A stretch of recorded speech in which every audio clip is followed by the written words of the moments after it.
Está começando mais um programa Ame Osasco e você, eu sou Adriano Marques e junto com esse timaço aqui vamos levar até você o melhor conteúdo sobre os mais diversos temas. Sejam todos muito bem-vindos. Se você ainda não se inscreveu no canal, faça isso, deixe o seu like, deixe aí o seu joinha, participe conosco, faça a sua pergunta, tire a sua dúvida e, claro, recomende a todo mundo, copie o link, manda para todo mundo. Tenho certeza que as pessoas vão gostar. E se você é de alguma AME no Brasil, convide o Dr. Alejandro, Ala, eu e a todos para ir até a sua cidade aí. E o Carlos eu não sei se vai, pessoal, dá um trabalhinho para levar o Carlos, mas a gente explica isso depois, o pessoal da produção, como é que faz para ir junto. Lembrar do nosso Medinesp. Então o programa de hoje nós vamos continuar falando do Instituto, mas agora com uma perspectiva diferente. Para começar esse bate-papo, Dr. Alejandro Vera, médico psiquiatra, presidente da AME Osasco e também coordenador do Departamento de Saúde Mental da AME Brasil. Alejandro, seja bem-vindo. Obrigado, Adriano. Olá, Ana, Conrado, a gente continuando aí as nossas gravações, seguindo o que a gente discutiu no último mês, com uma outra abordagem, como você disse, e envolvendo aspectos bem interessantes. Alan Della Bella, psicólogo, tesoureiro da AME Osasco e também membro do Departamento de Saúde Mental da AME Brasil. Bem-vindo, Alan. Obrigado, sempre uma alegria muito grande, Adriano, Alejandro, novamente aqui o nosso bate-papo com o Conrado. Ah, eu estou percebendo que em 2019 você está sempre com um olhar diferente, você está sempre esperando alguma coisa, eu não sei o que está acontecendo, mas vamos lá. Tem que mudar, né? Pessoal, nós gravamos esse programa na Ânimos, na Clínica Ânimos, correto, Alan? Correto.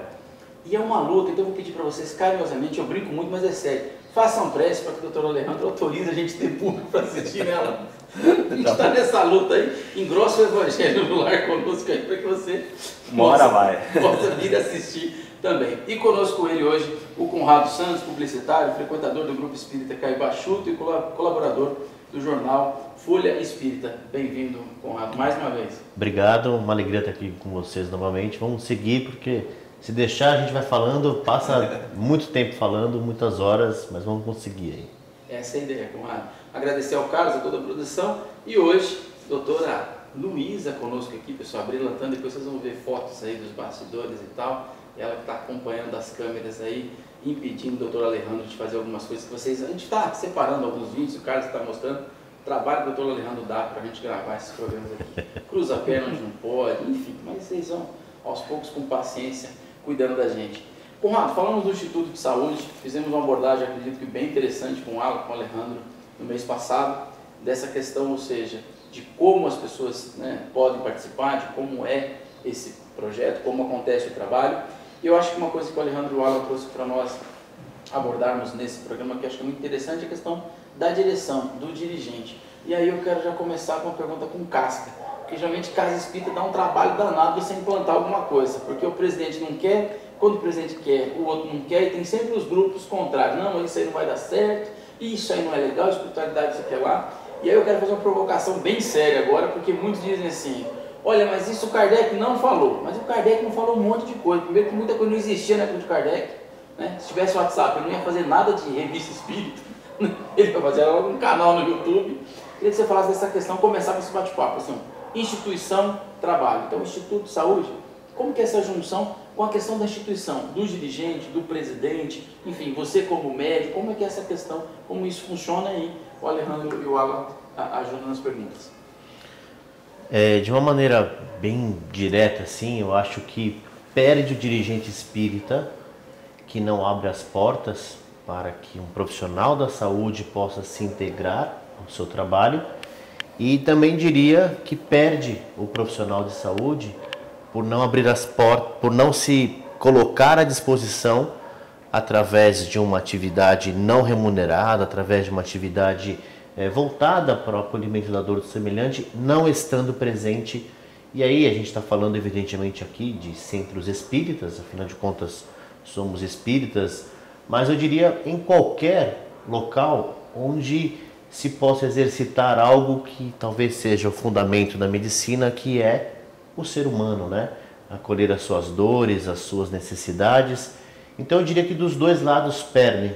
Agora, a gente precisa caminhar para que possamos resgatar algo que ao longo da história da humanidade acabou se distanciando, que é a relação entre a própria ciência e a religião. A gente sabe que naturalmente isso aconteceu por motivos óbvios por motivos óbvios, que eu posso dizer óbvios pelo momento em que se vivia, em que se houvesse um conhecimento aprofundado da religião, haveria uma diminuição do poder das instituições religiosas que permeavam aquele momento e acabou se distanciando muito as coisas. Então, quando a gente busca na doutrina espírita, fundamentado por Kardec, pelo método científico pelo qual desenvolveu-se a doutrina, é primordial que a casa espírita também possa abrir portas para a questão científica. E o que seria a ciência hoje, se não caminhar para, aí colocando bem o que o Adriano colocou, caminhar para um encontro definitivo entre colocações, vou nem dizer colocações, mas revelações que a doutrina espírita trouxe, sobretudo ainda depois no mandato mediúnico de Chico Xavier, Emmanuel, trazendo André Luiz como o grande expoente dessas revelações espirituais acerca da saúde, acerca da medicina.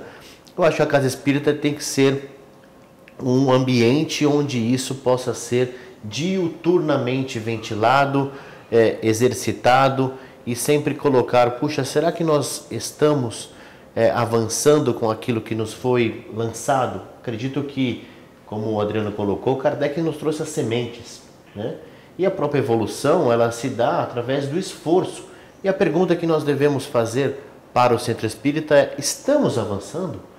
Ou estamos, talvez até por uma questão de um hábito reencarnatório, repetindo na casa espírita atividades que nós vivenciamos em outras religiões, decorrente da nossa história evolutiva, onde cada um de nós passou aí por diversas crenças, por diversos, até mesmo conflitos, né, que afastaram tanto a própria ciência, os próprios médicos da questão religiosa, né? Como resgatá-la?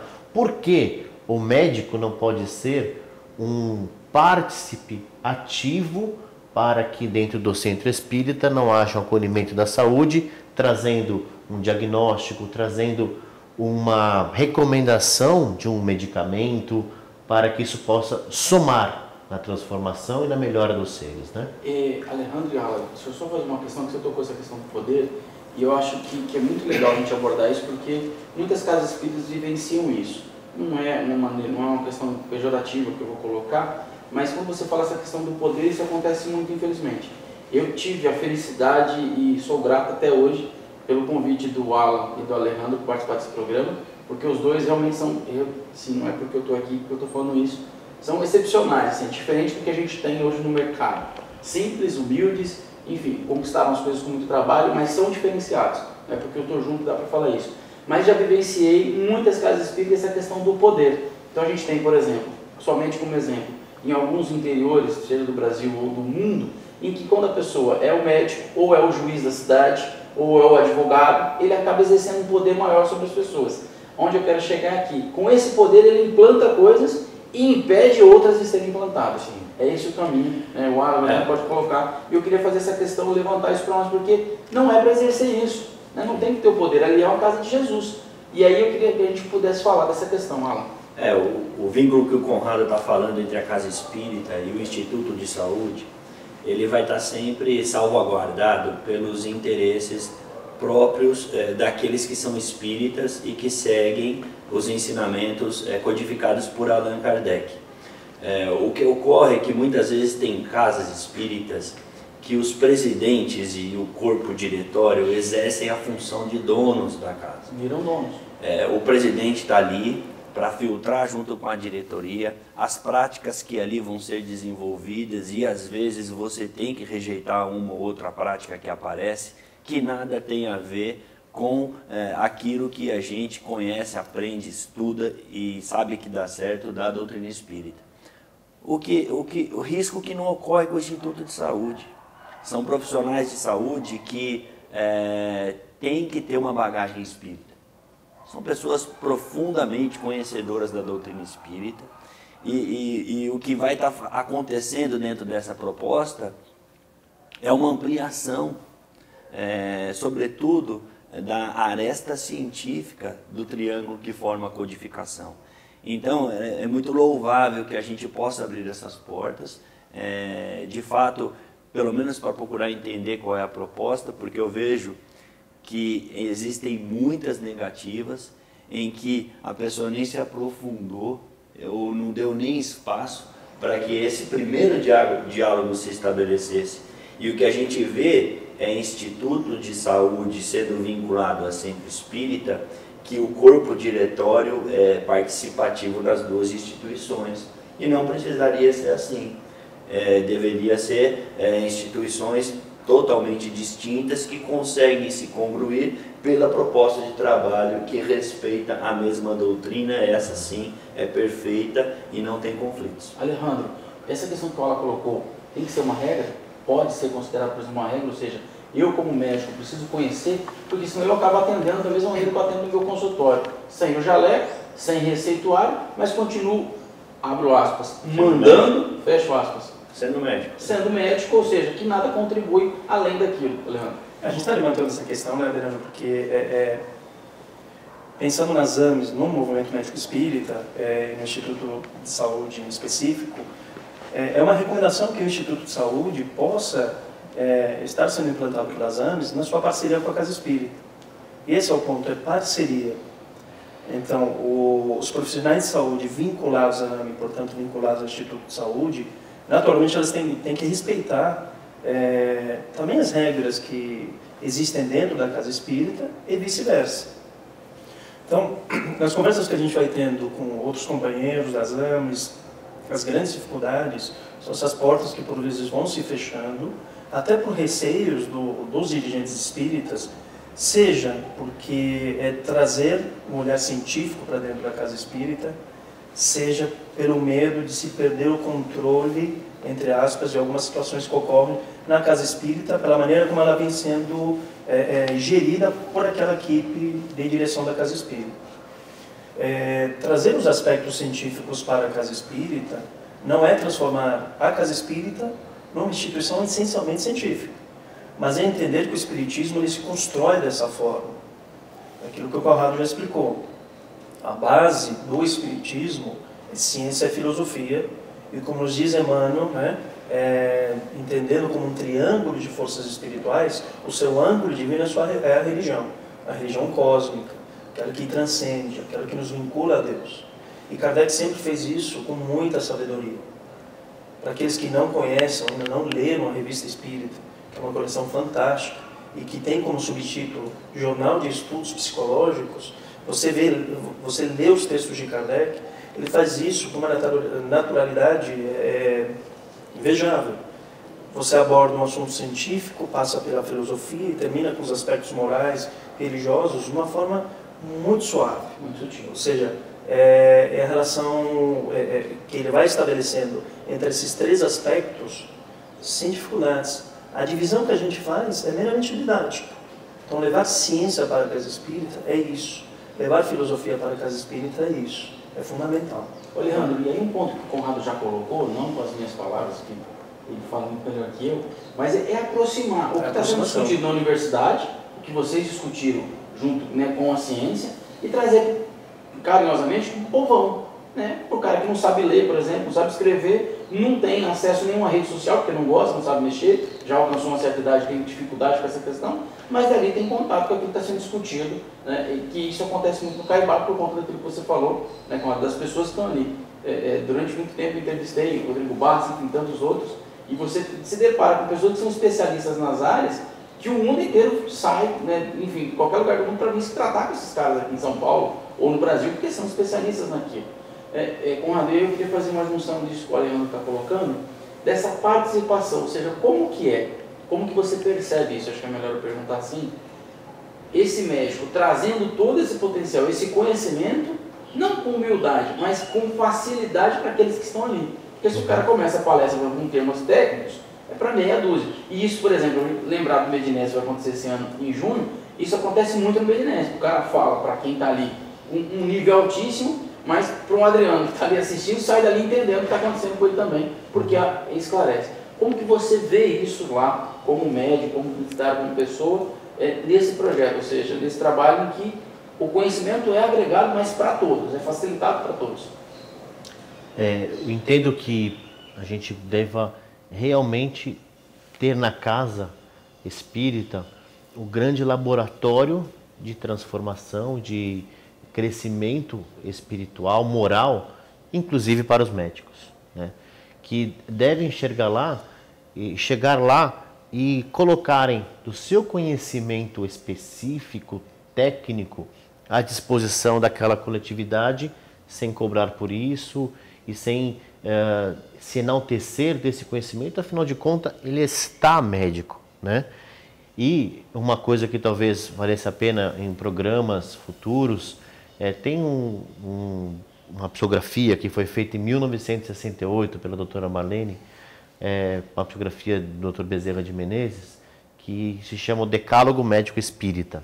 E tem lá, quando se colocou as bases da Associação Médico Espírita, a questão de que o médico espírita deveria vincular-se a atividades assistenciais da prática da caridade e também a casa espírita, trazendo a sua colaboração, porque isso haveria de colocá-lo em sintonia. E uma coisa que ela sempre falava, ela sempre dizia: o diploma do médico espírita pertence a Jesus. Porque você nascer, ter todas as condições que te proporcionaram a condição de chegar a um título de médico, não é fácil. E é uma conjuntura de diversas questões, a tua família, a tua estrutura social, uma série de coisas que... Como é que isso aconteceu, né? Por que não é à toa que isso aconteceu? E aí, imagina você conseguir ser médico, conseguir diferenciar de grande parte da população e ainda ser espírita. Você não pode desperdiçar isso sem colocar esta transformação em movimento em todas as instâncias. E o que eu acho que talvez possa sempre ser difícil não se pode levar, e aí que estou falando de um médico espírita, não se pode levar o centro espírita para a clínica, nem tão quanto levar a clínica essencialmente para o centro espírita. E esse é o equilíbrio que deve ser buscado, que é, quando eu estou na minha clínica, eu atendo com as minhas especialidades técnicas, porém com o sentimento, com uma visão humana, enxergando aquele ser como um ser integral. E sim, até obras como a gente tem lá na editora, que é a obra do Koenig, que recomenda quais são os passos que você deve... Um pesquisador da Universidade de Duke, dos Estados Unidos, não tem vínculo religioso, mas ele coloca a espiritualidade no tratamento através de uma anamnese, que pergunta qual é a religião, qual é a prática que ele tem com preces e orações. Então, o profissional médico também não pode se omitir, o profissional médico espírita, de fazer isso no seu consultório, porque ele tem essa base, é algo que lhe foi entregue, e a gente sabe que nós seremos cobrados por tudo aquilo que nos foi entregue. Até porque hoje existem fundamentos para isso, né, Conrado? Que é o Dr. Harold Koenig, né, que você está citando, o livro A Espiritualidade no Cuidado com o Paciente, se não me engano, segunda ou terceira edição, que já foi lançado pela São Paulo. Isso. Né? E nós temos fundamentos para poder aplicar isso no consultório.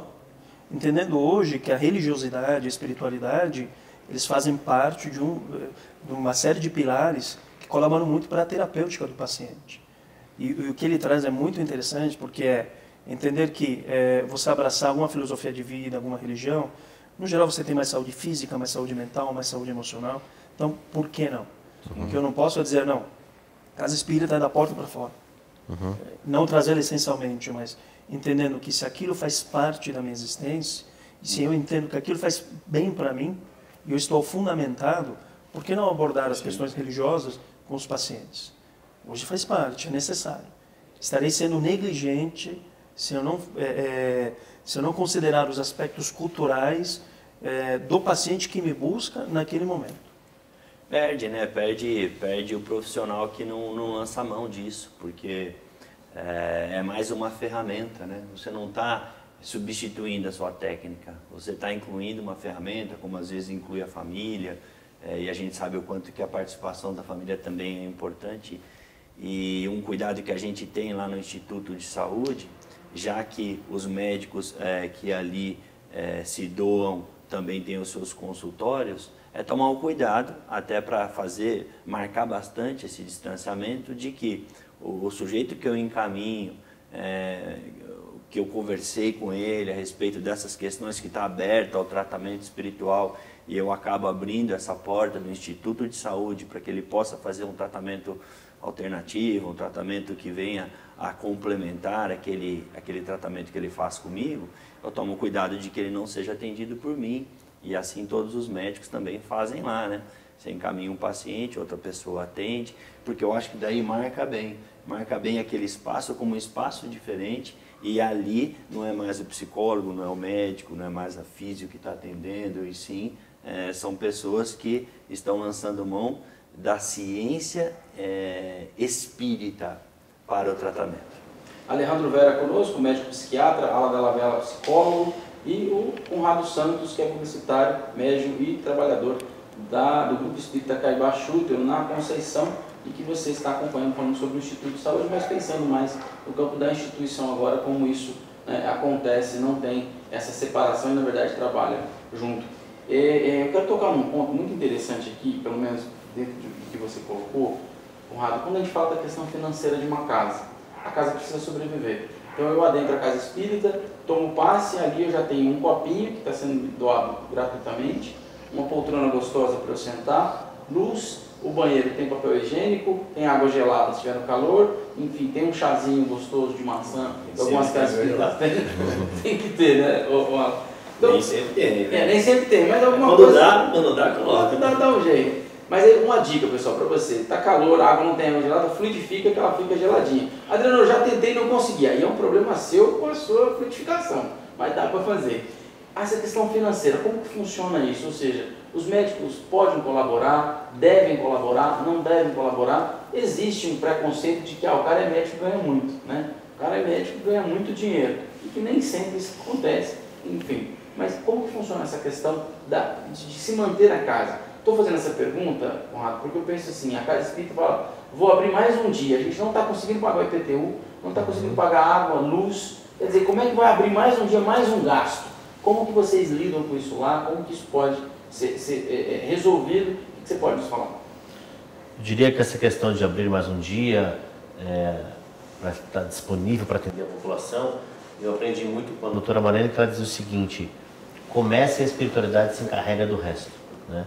De aproximar pessoas que se afinem com aquela atividade, que sejam suficientemente tocadas e se disponham a colaborar, né? Então, às vezes, atrair sim pessoas que espontaneamente, esse é um ponto importante, vão se colocar à disposição para aquele recurso daquele copinho naquele mês, aquela conta de luz, assim por diante, mas o ponto não dá para nós imaginarmos que algo que tenha a finalidade de socorrer, de consolar, está desamparado, inclusive das questões materiais mínimas, e acho que esse também é um ponto importante, precisa-se de muito pouco para se fazer o bem, né? Não se precisa de instalações, é lógico que a gente está dizendo que ela precisa ser evidentemente limpa, precisa ser confortável, mas não se precisa de luxo, não se precisa de ostentação para que se faça o bem.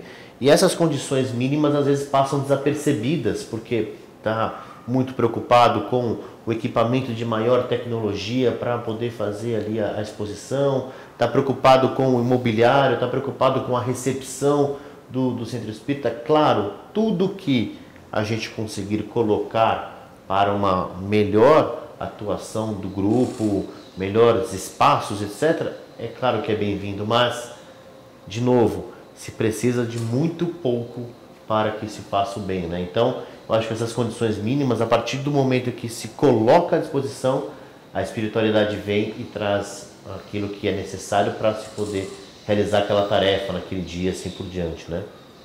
Mas lembrar também que a espiritualidade não vai pagar a conta e não vai resolver o seu problema se a casa não trabalhar. Ainda não materializam dinheiro. Não materializam dinheiro. Mas é bom a gente conscientizar. Olha, gente, tem a conta de luz, aí vai ser tocado, né? Essa consciência, eu não acho... Para o trabalhador da casa, claro que não é obrigação, não é. Mas para o cara que trabalha, que faz parte, eu acho que é um dever do cara olhar para essas questões materiais com o cara e ficar muito nas costas do presidente, do vice-presidente, do tesoureiro, né? Vai resolver tudo. Isso, né? Materializa aí o dinheiro, paga a conta e não é isso. Então acho que para quem faz parte ali do trabalho da diretoria é um dever e ele contribua com aquilo que, é claro, ele possa contribuir. E para o frequentador deve ser um estímulo, sim, falar um pouco mais abertamente dessas questões financeiras para que a pessoa se sinta à vontade ali de fazer a sua contribuição. Isso não é uma regra, mas eu digo como um estímulo mesmo. A gente tem que falar um pouco mais abertamente sobre as questões materiais de uma casa, que às vezes não tem para cumprir com o pagamento de um aluguel, o pagamento de uma luz, né? E vai se tornando difícil para pouca gente abraçar essa causa. Só lembrando, né, Adriano, só tocando nesse ponto que a gente, enquanto espírita, é muito mal resolvido com isso, né? E eu lembro de um diálogo entre Kardec e o Espírito da Verdade, que está em Obras Póstumas, e que Kardec, preocupado com o futuro do Espiritismo, com o futuro daquilo que ele estava iniciando, nem sabia direito como as coisas iam acontecer, mas uma preocupação material, o Espírito da Verdade responde: se eu não me preocupasse com você também nesse sentido, eu não te amaria.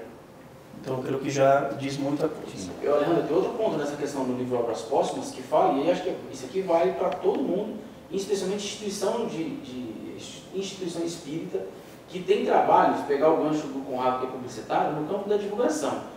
Em Obras Póstumas deixa bem claro que o espírita deve ser bem remunerado. Não estou dizendo que é para você pagar mais para o cara que é espírita, só pelo que ele é espírita, não. Porque o trabalho é totalmente diferente. Isso está em Obras Póstumas. E é ao contrário que a gente vê aí, ou seja, a pessoa que o Conrado citou a questão da palestra. A pessoa que é uma palestra maravilhosa, com um data show com 3 milhões de pixels de luz e tal, etc, etc, etc, porém não quer disponibilizar um dinheiro para isso. E eu lembro muito na construção desse projeto que vocês estão assistindo aqui, das inúmeras vezes que o Alejandro, o Alan e a Emily me perguntaram: Adriano, como que funciona, que câmera que a gente tem que ter, qual é o investimento, por quê? Porque é um cuidado que a gente tem que ter. Hoje você está assistindo um programa muito bem editado, né?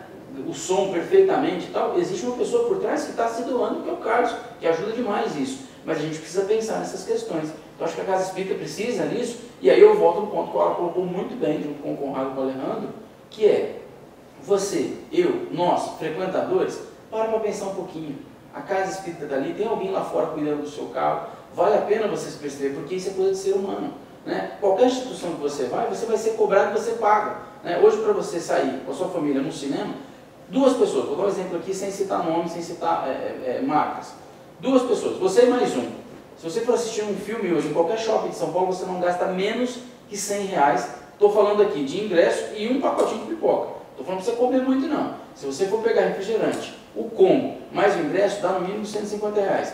Faça essa pesquisa e você vai descobrir isso aí. Por que na Casa Espírita a gente não pode levar, por exemplo, R$30? Adriano, mas aí eu estou dando dinheiro. Perdão, pessoal, abri, mas acho que é interessante falar disso. Você não precisa dar dinheiro. Você quer um exemplo muito fácil? Compra um livro na biblioteca da casa, na livraria da casa. É lançamento, compra um livro, ajude. Compra o livro e deixa o livro lá. Fala: eu estou comprando, mas eu quero deixar o livro para doar para alguém. Você está colaborando com uma coisa que é manter. E aí, o Conrado não falou isso, mas isso é uma fala minha, para a sua cura. Porque você vai ser bem atendido, a casa continua de pé e você continua o atendimento seu para a sua vida, para um problema que você arrumou. Né, Leandro? Eu acho que é interessante falar nisso. São assuntos que às vezes, né, provoca, cutuca. Falar de questões financeiras incomoda a espírita de uma forma geral. Então, o escorpião não gosta, você quer ver a diretoria incendiar quando entra na parte da fala do tesoureiro, que vai pedir dinheiro, que vai fazer. Mas não tem outra saída, meus irmãos, não tem. Alan, deixa eu te interromper, perdão, mas pega os evangélicos, dão um show nisso. Vá um dia, porque eu já fui, não vou citar nome, mas vá um dia em uma igreja de alguém que tenha um programa de televisão. Sabe como eles fazem? Eu vou te falar. No começo do culto e no final do culto, carinhosamente ele diz assim: olha, lá na frente nós temos uma planilha de quanto custa o nosso programa de rádio, o nosso programa de TV. Se você puder colaborar, mas assim, na categoria, cara. Eu já fui isso. Mandar um abraço para o João do Rio de Janeiro, porque a esposa é evangélica, e o João também já foi assistir isso, já me falou. Então é muito tranquilo, ele não está obrigando ninguém, ele está dizendo: olha, gente, o programa de rádio que você acompanha, que você está chateado, programa de TV que você acompanha, o programa no canal, colabore. Acho que vale a pena essa questão. Conrado, agora eu vou trazer para você mais tranquilo, para você não sobrar essa bucha para você. Como é que é essa questão? Porque, olha, você recebe uma psicografia, tem uma caneta e tem um papel que eu recebo lá. Como é que funciona essa questão? Eu quero te cutucar isso, eu quero saber valores. Estou brincando com ela. Como é que é para a pessoa colaborar? Porque você falasse um pouco dessa questão para o frequentador, porque eu quero me curar. Eu quero que o Alejandro me dê o remédio gratuito, porque ele é médico, ganha bem, é argentino, então deve ser mais milionário ainda. Quando o médico é gringo, então é rico. Né? O Alan é empresário, olha o tamanho dessa... Quer dizer, eu olho as coisas, mas eu não quero colaborar. Eu queria trazer essa questão para cá, porque aqui nós somos no programa anterior, eu preciso melhorar e fazer minha parte. Essa também é uma parte? Eu posso só falar Claro. como eu penso isso. Eu me vinculei a algumas casas espíritas, acabou acontecendo também na Associação Médica Espírita, na função de tesoureiro, porque eu tenho a formação em ciências contábeis também, e isso ficava nas minhas responsabilidades. Caía no colo. E eu, de fato, no começo, eu confesso, eu tinha muita dificuldade de abordar esse tema. É um tema polêmico na casa espírita. Mas depois de meditar bastante, eu percebo que eu devo sim falar mais abertamente sobre as questões materiais, eu devo sim convidar as pessoas para que ajudem espontaneamente com o que podem a casa espírita ou as associações espíritas, porque eu entendi que em estimulá-las a fazer isso, eu estou colaborando com elas mesmas. À medida em que eu consigo fazer com que a pessoa mude o seu pensamento e doe sim materialmente para casa, que não precisa ser só dinheiro, pode comprar um livro, pode doar uma cesta básica, pode doar um pacote de copos. Vai almoçar no almoço beneficente. Participa do almoço beneficente, compra o ingresso mesmo sem ir. Tem várias formas de você contribuir. Eu entendo que eu estou colaborando para essa pessoa no conceito que ela tem da sua própria encarnação e da condução que ela faz dos seus investimentos materiais bem direcionados.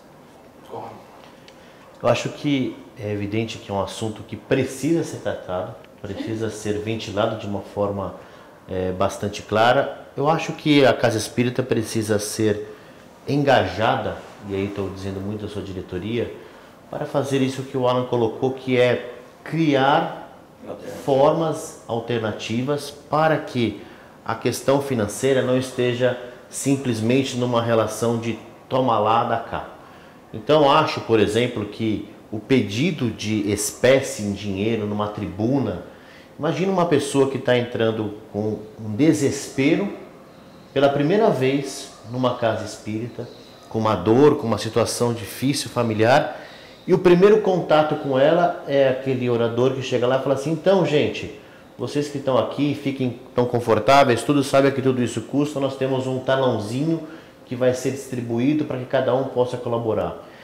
Então, acho que esta abordagem, ela deve ser construída no trato de uma maneira presente, de uma maneira clara, porém, que ela não fique numa relação mercantil, né? Porque muitas vezes essa abordagem, quando feita de uma maneira muito incisiva e colocando ali a questão do dinheiro, nós estamos criando uma resistência, uma desconfiança daquela pessoa. Então, coisas básicas, quando a casa tem uma obra assistencial, antes de pedir uma doação, convide a conhecer a obra assistencial, através de um almoço beneficente, de alguma coisa. Conrado, perdão te interromper, mas você como publicitário, a casa não precisa pensar uma maneira, então, eu concordo com você em número e gênero, ou seja, pedir na tribuna fica uma coisa muito desagradável, como o exemplo que eu dei, mesmo sendo carinhosamente falado. Mas a casa não precisa pensar de uma maneira, publicitariamente, um marketing, ou seja, de mostrar isso, de apresentar, porque às vezes o frequentador, na dor, na angústia,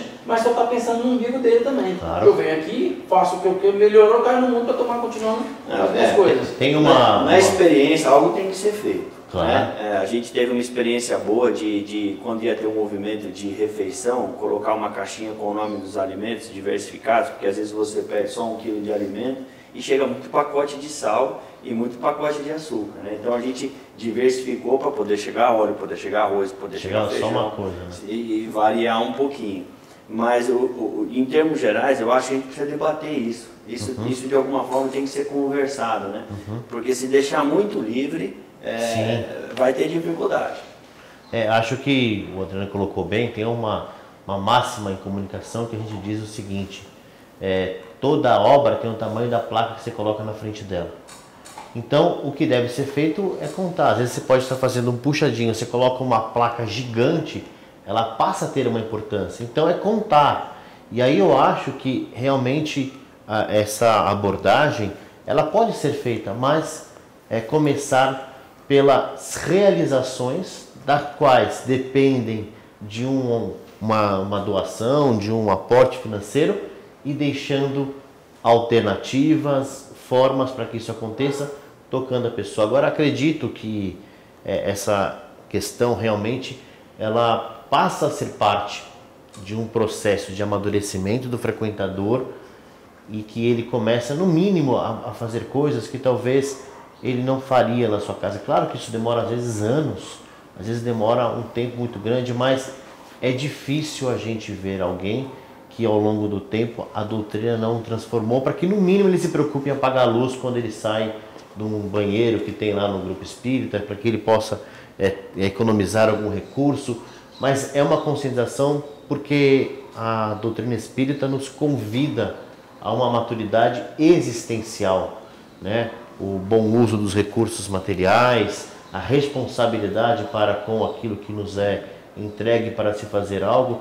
Então acho que a gente pode sim dizer que a casa tem o dever de proporcionar para a sua própria subsistência essas fontes, e a abordagem com o público deve ser sempre do ponto de vista das realizações, né?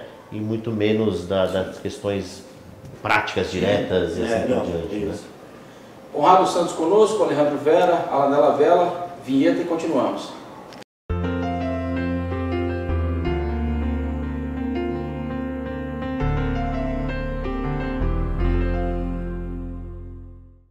Conrado Santos, Alejandro Vera, Alanela Vela conosco hoje, falando sobre o Instituto de Saúde, que está ligado aí à AME São Paulo. A AME Osasco também, né, tem o Instituto de Saúde, você pode conhecer, aproveitar esse gancho. Alejandro, AME Osasco, o Instituto de Saúde da AME Osasco acontece aonde? Qual o endereço, qual a casa espírita? E mandar um abraço para a Gilda. Nós estamos falando aqui de questões financeiras. A Gilda tem ajudado, dando uma aula junto com aula de como fazer isso aí, Alejandro. O Instituto de Saúde da AME Osasco, que funciona numa sede que é compartilhada com o Grupo Assistencial Espírita Ismael. Sede essa que nós chamamos de Morada Ismael, que é o nosso site, que é o www.moradismael.org, e lá tem informações dos dias de funcionamento do Instituto de Saúde, os horários, né, que acontecem semanalmente às quartas-feiras, a partir das 19 horas, aberto a todos aqueles que necessitarem de um apoio, de um acolhimento. Nós estamos lá para poder recebê-los. Conrado, qual o endereço do Grupo Espírita Caraguaçu, onde vocês realizam o trabalho do Instituto?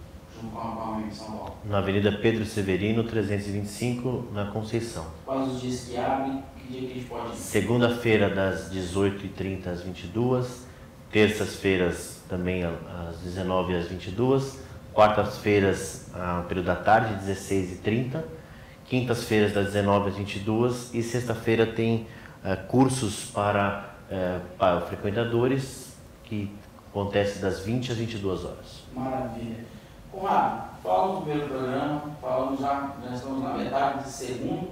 Eu sou curioso, eu quero saber dos casos, eu quero saber dos problemas que chegam lá, e o que tem que a gente pode conhecer, o que você viu lá, o que acontece, quais são as maiores dores. Vamos lá, o Alejandro e o Alan continuam com as questões, vamos falar de casos aí. Os casos que chegam no Instituto de Saúde, naturalmente, são aqueles que são encaminhados muito por questões de sintomas, doenças que estão percebidas logo nesse momento da triagem que é feita às segundas-feiras, né? E muitas vezes, quando a pessoa é questionada porque ela pode escolher fazer o seu tratamento de fluidoterapia na própria segunda-feira, às terças-feiras, às quartas-feiras ou às quintas-feiras. E geralmente, esses casos, as pessoas, quando questionadas nos dias, existe do triador, da pessoa que está fazendo a triagem, uma recomendação para que ela venha às quintas-feiras, para que o seu caso possa ser acompanhado por esse grupo do Instituto de Saúde, né? E nós tivemos inúmeros casos ao longo desses mais de 20 anos em que esse trabalho foi crescendo, foi se ampliando. casos como, muitas vezes, um processo em que havia sim uma recomendação de um processo cirúrgico e esse processo cirúrgico estava sendo programado, agendado, e no momento em que houve, depois do tratamento de 8 semanas, 10 semanas, esses casos tiveram até a sua recomendação cirúrgica desnecessária, né? Muitas vezes um tumor que crescia aceleradamente, ou ele estaciona, ou até tiveram casos lá em que houve uma redução desse processo, né?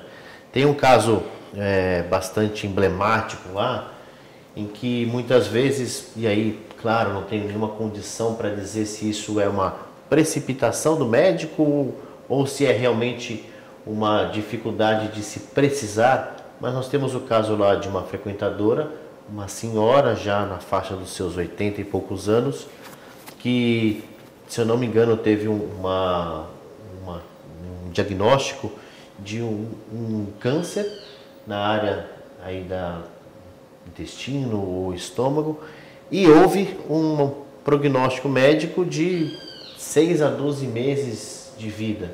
Nossa. Essa senhora está conosco há pelo menos uns 5 anos tomando passe. E este é um caso, até mesmo pela idade avançada e pelo processo do diagnóstico, em que não há uma janela em que se interrompe o tratamento. Então ela está sempre conosco, e a recomendação da espiritualidade é, enquanto tiver condições de locomoção e tudo, esteja aqui conosco, né? Então é um caso que vem se acompanhando ao longo de muito tempo e, muito felizmente, aquela conta que o médico fez numa consulta, ela não se cumpriu, né?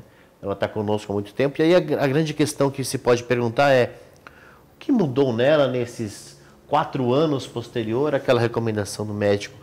Que tipo de experiências e troca que ela teve com a sua família, na própria instituição espírita, que modificaram ela, né? Então, são ganhos que acontecem e a gente não consegue identificar, mas no íntimo dela, com toda certeza, esses 4 anos de frequência, de permanência junto com a doutrina espírita, estão colocando numa proximidade muito maior nas suas questões espirituais no momento em que houver aí o desenlace do corpo físico, né? Alejandro, reconhece o espírito pelo esforço que faz, só Deus vê o esforço dessa senhora. Sim, sem dúvida, né?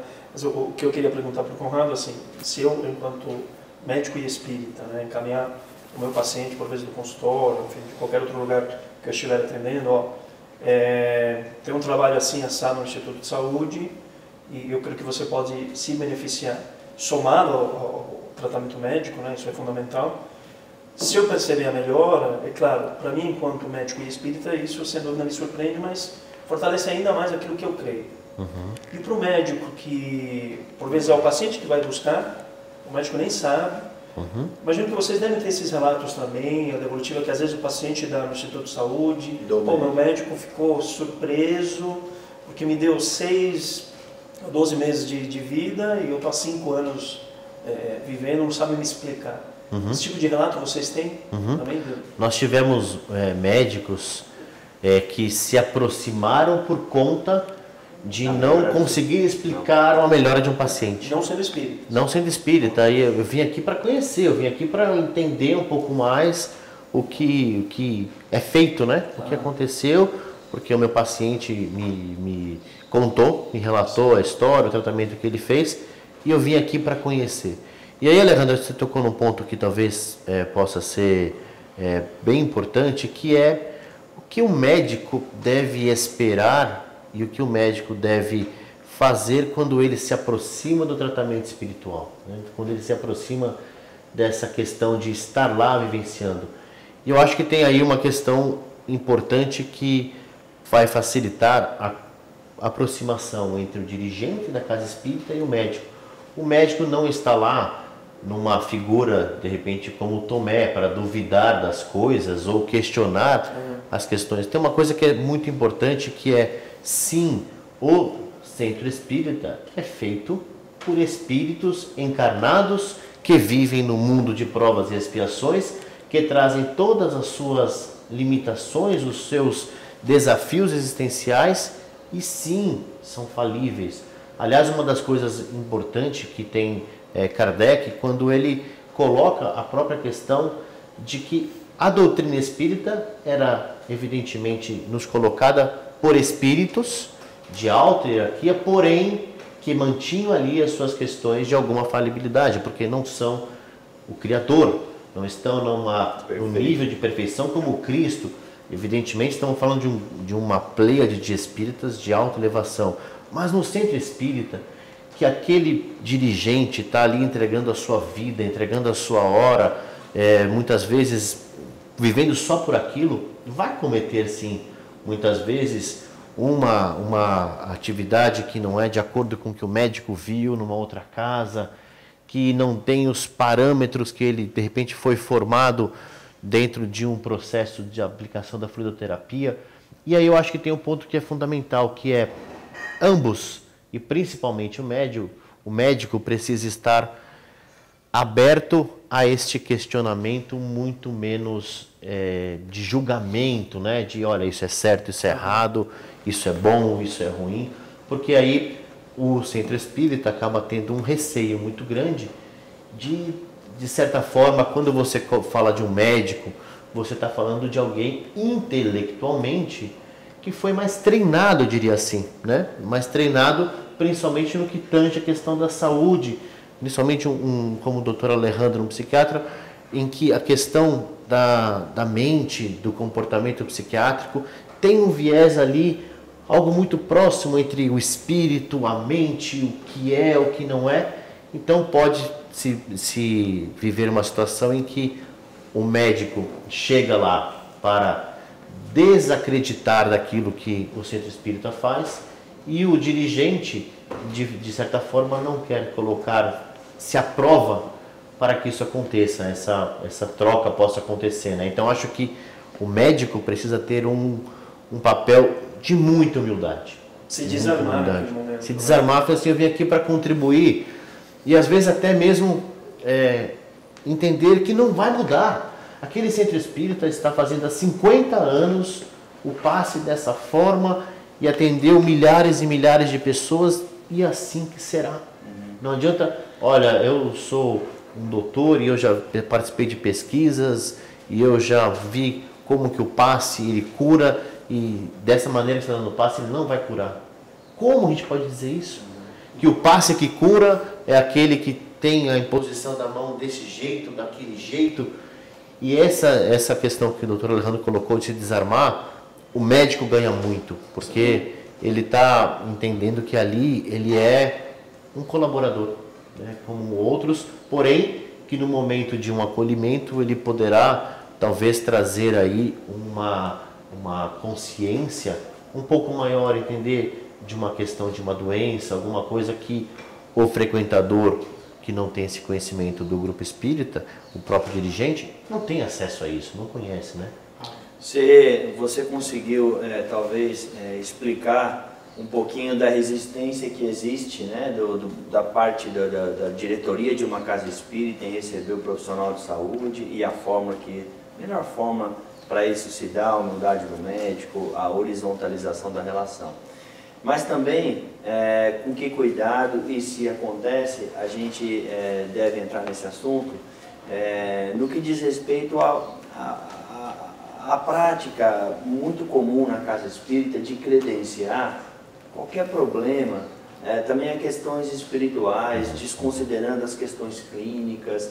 Eu não sei se isso, você já teve contato com isso, enfim, mas a gente vê que é algo que não é tão raro assim. E aí qual que é o manejo? Tem um ponto que eu acho que também é importante, a casa espírita entender como o profissional médico pode auxiliar. E muitas vezes acaba sendo uma relação de troca muito permanente, que nem se pautar 100% no campo espiritual e nem também deixar de colocar a espiritualidade como parte do tratamento, né? Então tem que haver um diálogo para que o dirigente do centro espírita não rotule, acho que a palavra mesmo é essa, porque esse rótulo, eu entendo que não é por mal, Afinal de contas, você está diante de um problema e a única ferramenta que você tem é o que você vivenciou ao longo das vidas, da tua existência, ao longo das experiências, de um processo obsessivo que foi curado através de uma reunião de obsessão, de uma questão depressiva que foi curada através da prática da caridade. Você não tem outras ferramentas. Então é muito comum, às vezes, o dirigente do centro espírita oferecer, olha, teu problema é obsessivo, vai e segue, e faz isso. E o que eu acho só que é muito arriscado é fazer um processo em que se desaprove, ou até mesmo muitas vezes se recomende a descontinuidade de um tratamento médico, né? Atrás daquela recomendação, daquele medicamento que foi ali colocado, evidentemente eu não tenho nenhum conhecimento técnico para dizer isso, mas eu posso dizer com toda a franqueza de casos que eu já vi lá. Sim, existia um quadro obsessivo de uma mediunidade em total descontrole, que havia uma situação muito clara que se percebia relatos de situações em que havia uma aproximação do espírito, uma incorporação em locais, dentro de casa, assim por diante, tudo isso acontecia. Porém, aquele paciente não tinha condições de ser lançado a uma reunião de desenvolvimento mediúnico sem que houvesse uma mínima estabilidade psíquica. E às vezes, Conrado, você não precisa não recomendar o tratamento médico. Às vezes a forma incisiva que você fala de uma questão fica subentendido que o médico pode ser descartado. Sim. Se eu falo, não, o seu problema é obsessão, eu estou sendo tão enfático e tão direcionador na fala, que eu não preciso falar para o seu tratamento, mas eu mais ou menos disse. Mais ou menos disse isso. É claro, como você disse, repleto de boas intenções, mas há de se ter um diálogo para minimizar esse tipo de incidência, né? Eu acho que muitas vezes o tratamento clínico, ele cria uma cunha num processo obsessivo em que abre-se um espaço para se entender uma nova realidade. E aí entra a doutrina. Sim. Mas enquanto isso não acontece, ele está num círculo de perturbação, de sofrimento.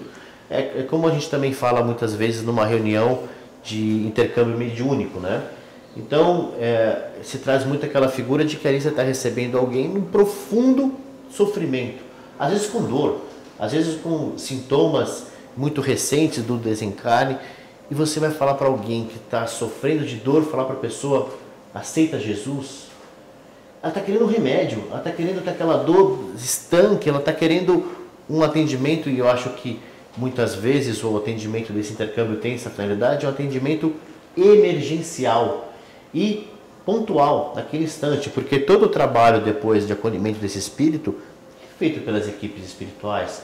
Os médicos que estão ali, os próprios orientadores que acabam conversando com o espírito, pouco fazem, né? Tudo acontece muito pela equipe espiritual, que depois pega-se desse momento de contato e leva esse espírito para camas de tratamento e assim por diante, né? E em cima disso, Conrado, já aconteceu do Instituto de Saúde da Associação Médico Espírita de São Paulo chegar alguém cujo paciente encaminhado não pode estar presente, seja por uma condição física de deslocamento inacessível, seja pelo local que ele mora, e esse paciente ser levado até vocês para um tratamento à distância? Sim, no momento final ali do tratamento, perto do encerramento, existe uma lembrança desses casos à distância, né?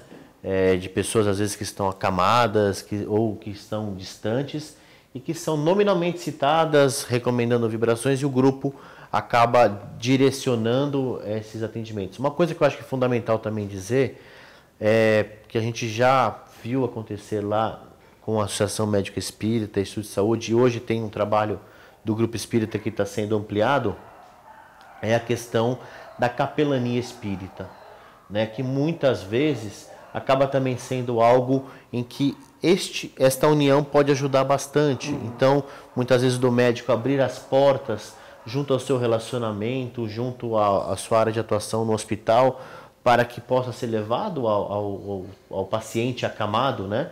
A chance de uma prece, a chance de uma imposição de mãos. Então, eu entendo que a questão da saúde, ela transita de maneira muito mais ampla dentro do centro espírita, quando você tem o suporte médico para até mesmo trabalhar a linguagem da saúde de uma maneira mais direta com o paciente. Então, qual é a tua dor? O que você está tomando que essa dor não está sendo sanada? Qual foi a recomendação do teu médico? E aí ele simplesmente, como nós dissemos, ele não interfere em nenhuma uma conduta médica, mas ele coloca, olha, esse tratamento ele pode ser mais eficaz se você coloca a prática da prece, se você faz o evangelho no lar. A fluidoterapia tem essas questões que podem ajudar e assim por diante, né? Pessoal, nós estamos chegando já ao final. Se tiver mais alguma questão, dá tempo ainda.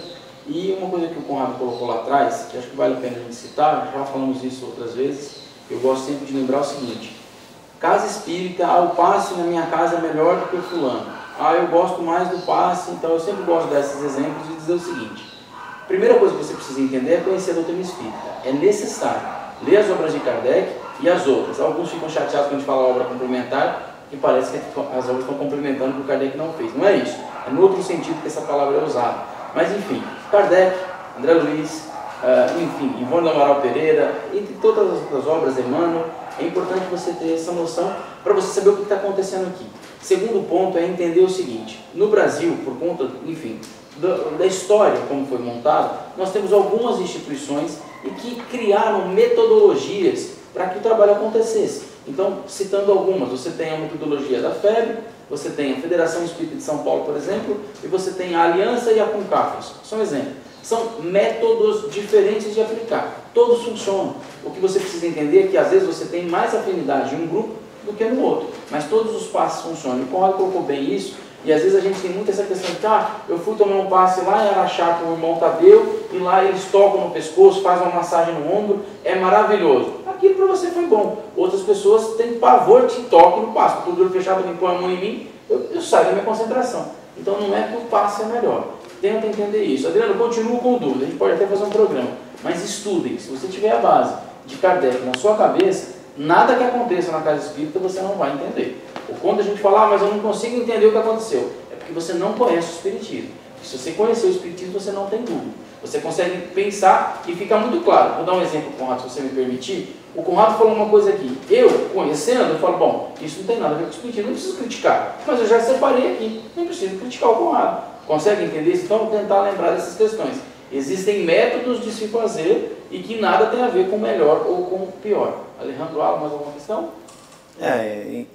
Em cima disso, quem se torna dependente, quem faz esse tipo de avaliação é o sujeito. Diz respeito muito às suas convicções e à sua afetividade pessoal, né? Então, isso não tem a ver com a doutrina. A imposição de mãos é a forma de se dar passe, e aí a afinidade é de cada um, elas acontecem e tem que lidar com isso da melhor forma possível.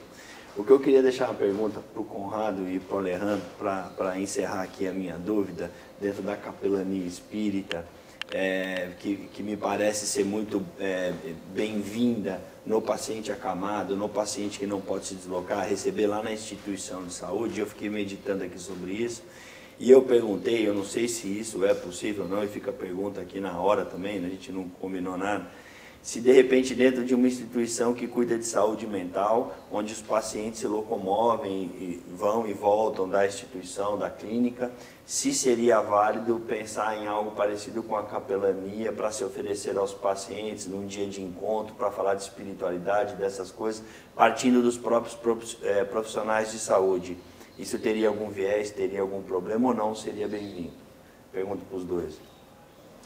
Não, a capelania espírita é super bem-vinda, né? E, assim, é um dos braços da AME Brasil.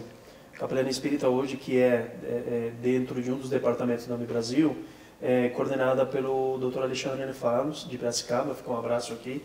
Quem sabe a gente não convida para ele estar aqui conosco e falar de capelania espírita. Alejandro, só corrigir.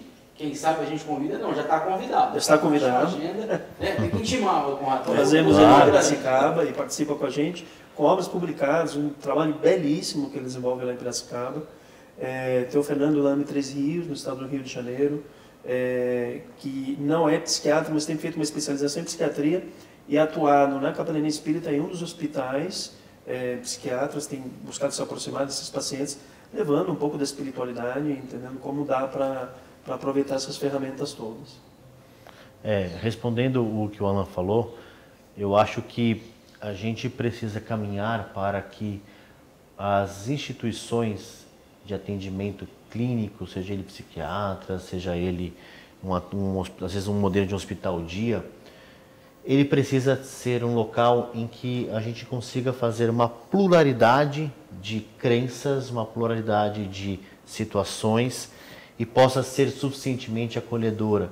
Então, eu acredito que a espiritualidade colocada nesses pacientes que têm aí a locomoção, ela é muito bem-vinda, mas com aquilo que nós falamos em algum momento anterior, de que não devemos trazer o centro espírita para dentro da clínica, né? Então, eu acho que quando a gente coloca o questionamento, qual é a tua crença, o que você está fazendo, além de estar aqui fazendo o tratamento psicoterápico, ou até mesmo o químico que você está fazendo, o que mais você está fazendo, como isso pode acontecer?